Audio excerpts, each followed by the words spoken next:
Salam cerdas, Ibu Bapak, saudara-saudara yang saya hormati. Sesi membaca berita dan sedikit komentar dari saya kali ini mengangkat topik rencana Danantara untuk mendanai proyek peternakan ayam. Nah, banyak media yang memberitakan, bahkan satu media bisa lebih dari satu berita karena ada berita yang bersumber dari Danantara, ada komentar dari ekonom, ada komentar dari peternak. Nah, kali ini saya pilih dari bisnis.com berjudul Danantara buka suara soal rencana danai proyek peternakan ayam 20 triliun. Ditayangkan pada tanggal 11 November jam 11.50 ya, siang ya. Jurnalisnya Rika Anggraini. Nah, di sini ada gambar Pak Doni Oskaria ya, COO Danantara yang saat ditemui di kantor Kemenko Pangan Selasa 11 November ya oleh jurnalisnya, ini fotonya. Nah, saya bacakan beritanya. Badan Pengelola Investasi Danantara Indonesia buka suara ihwal rencana pemerintah yang akan membangun peternakan ayam petelur dan pedaging dengan pendanaan Danantara senilai 20 triliun rupiah. Adapun peternakan ayam itu mulai dibangun pada Januari 2026. Jadi ini sudah kebijakan ini ya, sudah langkah korporasi sudah ini.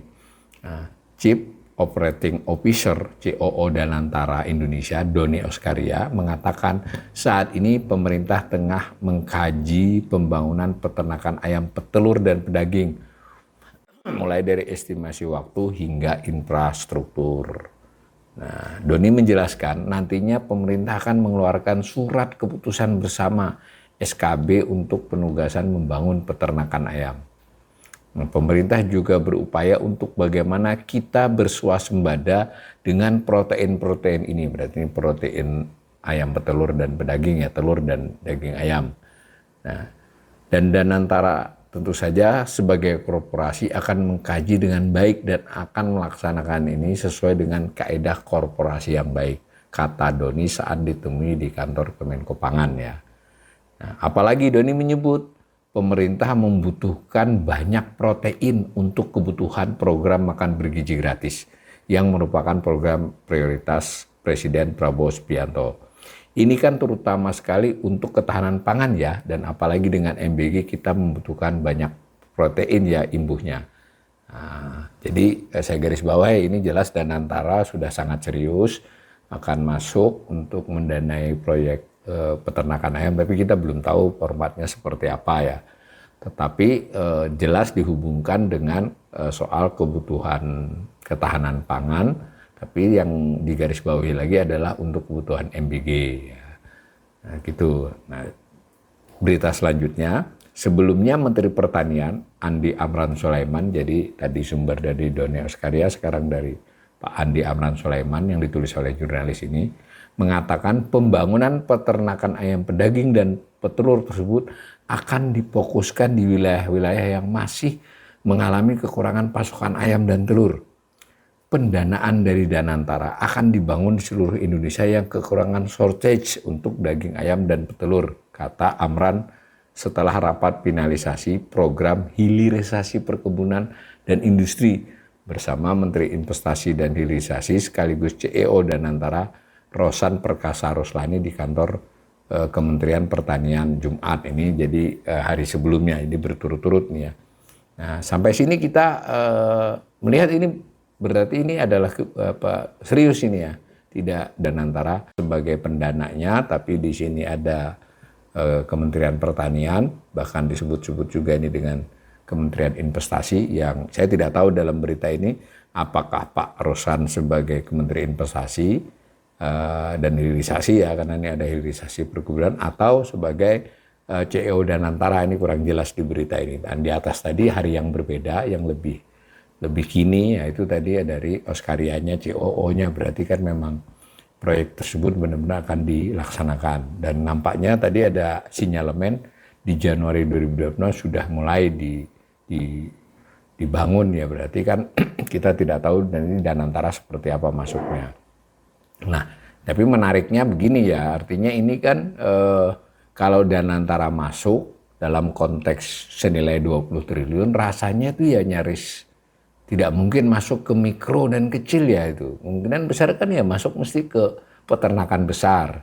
Karena ribet lah, kalian bisa kebayang kalau manajemennya bagaimana kalau Danantara mendanai usaha mikro dan kecil kan nggak nyambung itu ya, kecuali si peternak kecilnya lewat bank dan antaranya masuk bank, lebih ribet lagi. Tapi gambarannya kelihatannya lebih menekankan kepada kecukupan daging ayam dan telur.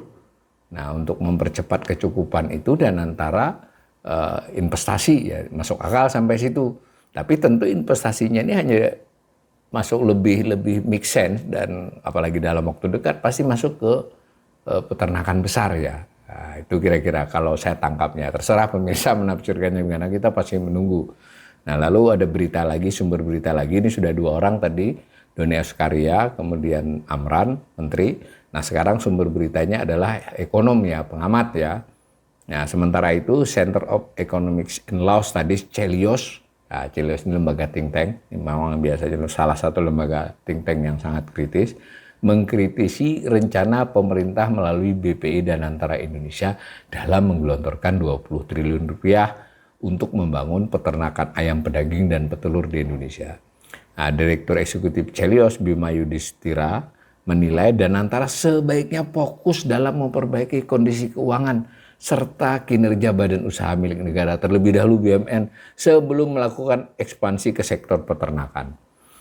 Nah, kalaupun Danantara ingin membantu, nah ini tadi pertama Bima nih berpendapat ya diselesaikan dulu nih dapurnya BUMN yang nggak beres diberesin gitu ya. Jangan buru-buru investasi ke peternakan, itu satu pendapatnya. Tambahan lagi, kalau mau bantu juga, menurut dia bukan di peternakan ayamnya, tapi lebih menurunkan harga pakan ternaknya. Jadi harus ada investasi ke pertanian untuk kedelai, domestik jagung, itu kan sumber pakan ayam, ternak ayam. Kita bisa nambahkan yang lain ini ya, tapi ini ilustrasi Bima begitu.